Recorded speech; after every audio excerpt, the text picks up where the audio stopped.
¿Cuál es la evidencia de que Jesús resucitó de entre los muertos y que es quien dice ser? Bien, los 4 factores son los siguientes, y el primer factor es la ejecución. Necesitas tener una muerte, ¿cierto?, antes de tener una resurrección. Y lo que encontré rápidamente en mi investigación es que no hay ningún conflicto entre los estudiosos del tema acerca de la ejecución de Jesucristo bajo Poncio Pilato. No hay ningún conflicto al respecto, y no me refiero solo a estudiosos cristianos. Estoy hablando de los estudiosos alrededor del mundo, y hay unanimidad alrededor del mundo en esta situación. ¿Por qué? Porque cuando estudiamos la historia antigua, tenemos suerte si tenemos una o tal vez 2 fuentes que confirmen un hecho. Y aún así, para la ejecución de Jesucristo, para su crucifixión bajo Poncio Pilato, no solamente tenemos múltiples reportes, documentos del primer siglo que respaldan el Nuevo Testamento. También tenemos 5 fuentes antiguas fuera de la Biblia, confirmando y corroborando su ejecución. Tenemos a Josefo, el historiador judío del primer siglo que trabajaba para los romanos; Tácito, otro historiador romano; Lucián, al igual que muchos otros. Incluso el Talmud admite que Jesús fue ejecutado. Este es un hecho histórico muy bien establecido, que en cualquier institución académica importante se reirían de nosotros si de alguna forma dijéramos, no, Jesús no fue ejecutado. De hecho, la evidencia es tan convincente que puedes ir a un estudioso ateo del Antiguo Testamento como Gerd Luderman de la Universidad de Vanderbilt y él te diría esto acerca de la evidencia de la ejecución. La muerte de Jesús como consecuencia de la crucifixión es indiscutible. Indiscutible. Ahora, no sé cuánta historia antigua hayas estudiado, pero hay muchos detalles acerca de la historia antigua que un estudioso escéptico y crítico, un estudioso ateo, como Gerd Luderman diría es indiscutible. Uno de los factores es la ejecución de Jesús. Jesús fue ejecutado, Jesús murió.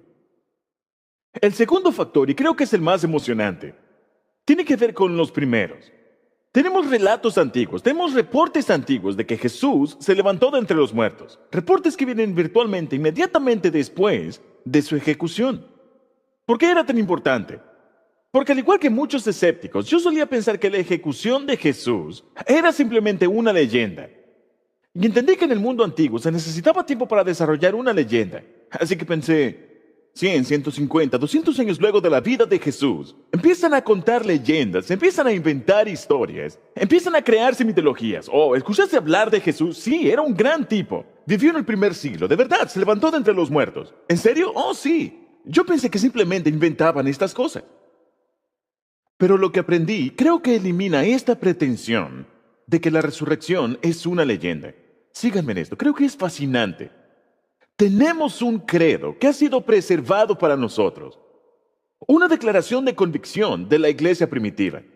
Es decir, los cristianos del primer siglo se reunían alrededor de este credo basados en hechos que sabían que eran verdad. Ahora, este credo resume la resurrección y las cosas esenciales del cristianismo. Ahora, el apóstol Pablo la preservó para nosotros en una carta que escribió a la iglesia de Corinto. Y esta carta la llamamos Primera de Corintios. Y este credo se encuentra en Primera de Corintios 15, empezando del verso 3. Permítame leer lo que dice. Pablo escribe, porque ante todo les transmití a ustedes lo que yo mismo recibí. Ahora detengámonos aquí. Este es el lenguaje técnico rabínico, donde un rabí o maestro usaba este lenguaje y decía, escuchen, yo estoy tomando esta tradición sagrada, este credo, y es tan importante que no quiero alterarlo. Simplemente quiero transmitírselo a ustedes. Y observen que dijo, les transmití. Así que en una visita previa, él ya les había transmitido este credo, pero va a repetirlo en esta carta. Entonces, ¿qué es lo que dice el credo? Que Cristo murió por nuestros pecados, según las Escrituras, que fue sepultado, que resucitó al tercer día, según las Escrituras, y que se apareció a Cefas, Pedro, y luego a los 12. Después se apareció a más de 500 hermanos a la vez, la mayoría de los cuales vive todavía, aunque algunos han muerto. Ahora vamos a detenernos aquí. Lo que él está diciendo es, oigan, si no nos creen acerca de la resurrección, todavía hay 500 testigos oculares. Vayan a hablar con ellos, ellos aún están con vida. Luego continúa. Luego se apareció a Jacobo, Detengámonos allí. Jacobo fue un escéptico de Jesús durante la vida de Jesús. Y aún así, él termina muriendo, siendo ejecutado como un líder de la iglesia. ¿Qué lo hizo cambiar de escéptico a líder de la iglesia? El Jesús resucitado se le apareció. Y luego dice que se apareció a todos los apóstoles. Y por último, Pablo dice, se me apareció a mí también. Ahora, este reporte acerca de la resurrección, nombrando testigos oculares y a un grupo de testigos, lo importante es cómo se desarrolló esto inmediatamente luego de la muerte de Jesús. Recuerden que dijimos que se necesita tiempo para que una leyenda se desarrolle. El doctor Gary Habermas, un historiador en esta área, quien entrevisté para mi libro El caso de Cristo, desarrolló un cronograma para ayudarnos a entender cuán pronto se desarrolló este credo.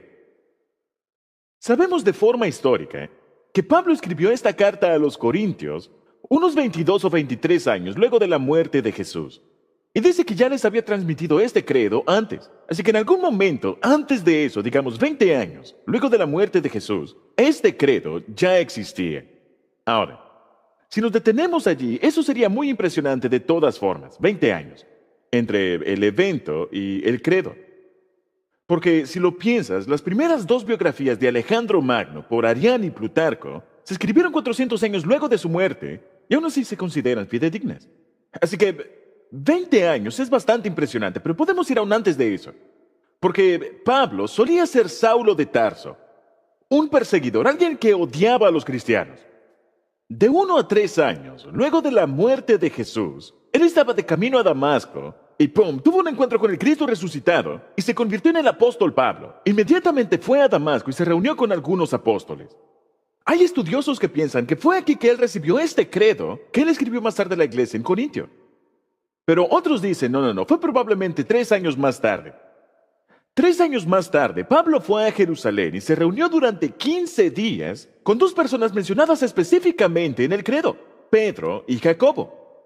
Y la palabra griega que Pablo utiliza para describir esta reunión, historio, sugiere que esta no fue una reunión para hablar del clima, del béisbol o algo. Esta fue una reunión de investigación. ¿Qué es lo que sabes? ¿Qué fue lo que viste? Estaban indagando. Y muchos estudiosos dicen que fue que él recibió el credo por dos personas mencionadas en el credo. Pero de cualquier modo, significa que de 1 a 6 años luego de la muerte de Jesús, este credo ya existía. Por lo tanto, las creencias que dieron lugar a este credo se remontan al mismo momento de la cruz.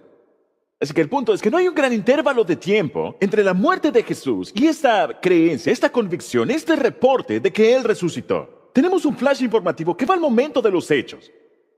De hecho, uno de los grandes estudiosos en esta área, James D.G. Dunn, escribió esto. Esta tradición, y con esta tradición se refiere a este credo, esta tradición, que puede ser del todo segura, se formuló como tradición, como credo, a pocos meses de la muerte de Jesús. A pocos meses. Amigos, esto es oro histórico.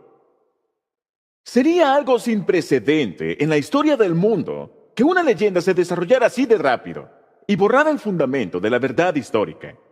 De hecho, uno de los más grandes historiadores de todos los tiempos, A.N. Sherwin White de Oxford, estudió el paso al que se desarrollaban las leyendas en el mundo antiguo y determinó que ni aún el tiempo de 2 generaciones eran suficientes para que una leyenda se desarrollara y borrara el fundamento de la verdad histórica. Aquí no tenemos 2 generaciones. Tenemos un flash informativo desde el momento de los hechos. Y no es el único reporte que tenemos. Tenemos otros reportes, también del primer siglo, de Mateo, Marcos, Lucas y Juan, el libro de Hechos, otros escritos de Pablo, y todos ellos son tan antiguos que estaban en circulación cuando los contemporáneos de Jesús aún estaban con vida, quienes con mucho gusto señalarían los errores si ellos estuvieran inventando esto. Amigos, tenemos una ejecución. Jesús murió. Tenemos reportes de su resurrección que son tan prematuros, inmediatamente después del evento, que no puedes escribirlos y decir que son una leyenda. Pero eso no es todo lo que tenemos. Tenemos un tercer factor y es algo vacío. Tenemos una tumba vacía. El registro histórico nos relata que el cuerpo de Jesús fue puesto en una tumba que pertenecía a José de Arimatea, miembro del Consejo Judío. Estaba sellada. Mateo dice que estaba resguardada y aún así la descubrieron vacía esa mañana de Pascua. Ahora, podemos pasar el resto del día hablando de todos los hilos de evidencia histórica que establecen que la tumba estaba vacía. Pero les daré solamente un hecho, porque para mí esto es concluyente. Y es esto. Incluso los enemigos de Jesús admiten de forma implícita que la tumba estaba vacía. ¿Cómo lo sabemos? Porque cuando los discípulos empezaron a proclamar que Jesús había resucitado, los oponentes de Jesús nunca dijeron, eso es mentira, abran la tumba y encontrarán el cuerpo. Era todo lo que necesitaban decir, porque eso presionaría a los discípulos a demostrar lo que decían. Pero no lo dijeron. ¿Qué fue lo que dijeron? Bien, sabemos de fuentes dentro y fuera del Nuevo Testamento que cuando los discípulos empezaron a proclamar que Jesús había resucitado, lo que los opositores dijeron fue, oh, bien, los discípulos robaron el cuerpo. Ahora piénsenlo, esa es una historia de encubrimiento. Ellos admiten que la tumba está vacía, pero intentan explicar cómo quedó vacía, culpando a los discípulos. ¿Ven lo que digo? Es como si fueras un maestro. Y un estudiante viene y te dice, el perro se comió mi tarea. Ese estudiante está admitiendo, mira, no hice mi tarea. Pero puedo explicarte lo que pasó. El perro se la comió. Es la misma cosa.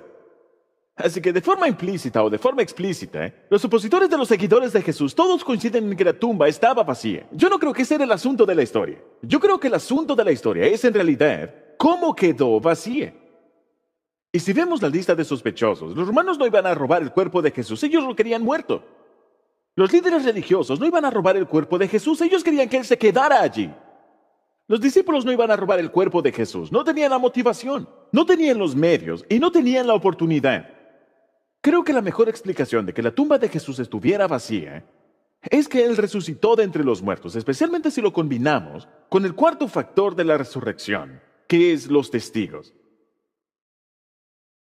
La tumba de Jesús no solamente fue descubierta vacía, sino que durante un periodo de tiempo Jesús aparece vivo en una docena de ocasiones a más de 515 personas.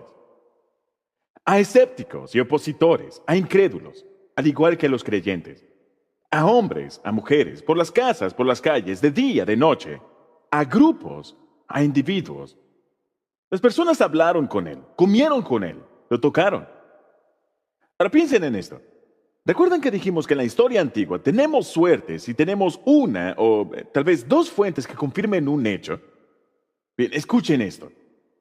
Por la convicción de los apóstoles que encontraron al Jesús resucitado, tenemos no menos de 9 fuentes antiguas dentro y fuera del Antiguo Testamento, confirmando y corroborando su convicción de que ellos se encontraron con Cristo resucitado. Esa es una avalancha de información histórica.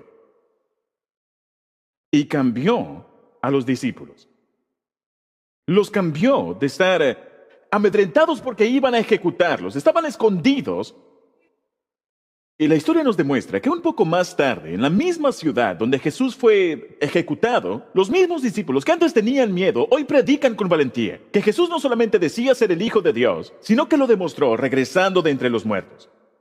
Y tenemos 7 fuentes históricas, dentro y fuera del Nuevo Testamento, que nos dicen que ellos vivieron vidas de privación y sufrimiento como resultado de esa proclamación.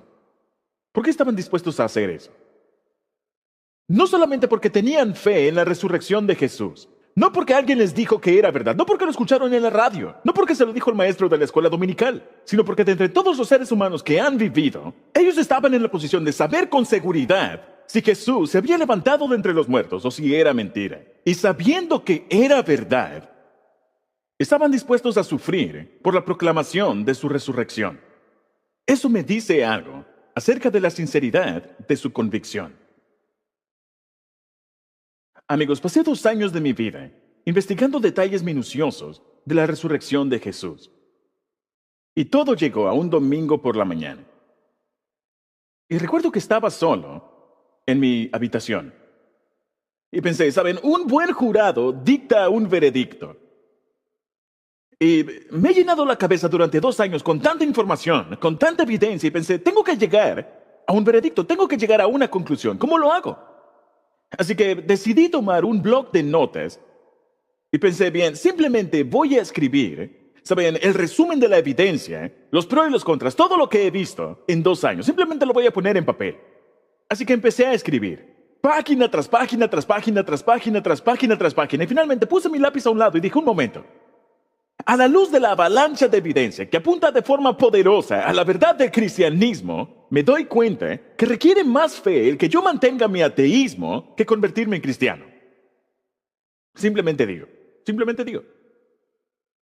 Así que para mí, concluí, basado en la evidencia de la historia, que Jesús no solamente afirmaba ser el Hijo de Dios, sino que lo respaldó regresando de entre los muertos.